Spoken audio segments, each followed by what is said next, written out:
Hello, my name is Jake DiBattista. I am a HCD major, part of the MA MBA program here at Johns Hopkins and Micah. As you can see, this is me and my girlfriend. I'm a huge music fan and love to travel. We loved going to Austin for the Austin City Limits Festival. So if you've ever been to that, you know how fun that can be. A little bit about me. I'm actually a Mamba. And for those that don't know, the Mamba program is offered at Johns Hopkins and Micah. You actually get a full human-centered design degree from Micah, which is skills such as like how to prototype products, how to conduct user interviews, all sorts of great stuff, as well as a full MBA. So kind of making you a dual threat by combining the skills of both. I am the final semester of the Mamba program. As you can see, I love to bike, and this is year 2, semester 8 for me. So really excited to be finishing things up and in the final leg of the race. A little bit about my startup background. I've actually been part of 3 startups. First, I was a founder and head of sales at Simple Visit, which did telemedicine visits back in 2016.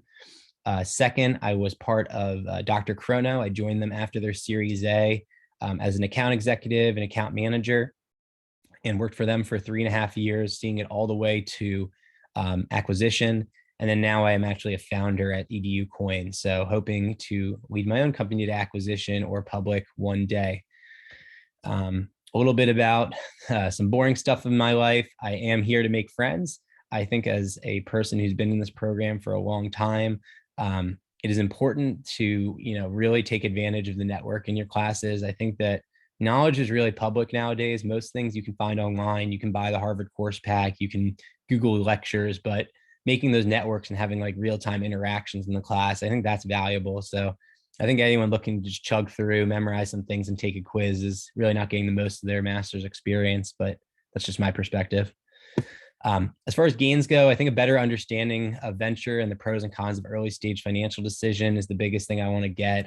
As a founder, I've seen, listened to a lot of podcasts and kind of been through this rodeo before, but actually running the spreadsheets, making projections, learning how to raise, I think that's all stuff that is super interesting to me. I would love to learn how to ICO and also learn how to structure my important financial documents so that as I go out for venture capital, I'm good to go and also know how to use the coin offering and the DAO to my advantage. My favorite entrepreneur would be probably these 3 men. I love a lot of entrepreneurs and I listen to a lot of entrepreneurial podcasts, like How I Built This. But what these 3 have in common is they actually all have made it in Hollywood. They also all have made it in unique industries, sports, aviation, politics, you name it. I really appreciate anyone that can like kind of work in multiple areas and kind of still be successful. I also really love show business. That's kind of why I went to Micah. I kind of love film and thought I'd be in film production one day. And I still think I will. I just want to kind of accrue the money first so that I don't have to have my artistic direction kind of tapered off. For those that don't know, by the way, the guy on the right is Howard Hughes. Highly recommend looking him up. He was a famous aviator and he made a lot of the, classic movies in the 1930s and 40s. But he's a tragic figure. He actually died nearly died in a plane crash and then went like insane. So it's kind of a cautionary tale of things. So always worth reading into the pros and the cons of entrepreneurial life and kind of being confident in yourself to no end. Lastly, let's finish up with tech interests. As you saw earlier, I'm starting an NFT company. It's not like Bored Apes at all. It actually is free NFTs, and we're just using the blockchain to do a lot of really important tasks in education. So hope you all would bear with me if I go really deep into NFTs and NFT technology.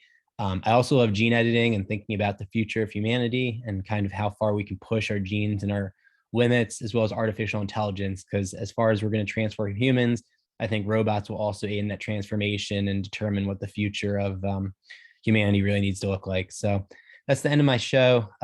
These PowerPoint slides go really quickly. Hope you have a great day and drop me a line if you're interested in learning more.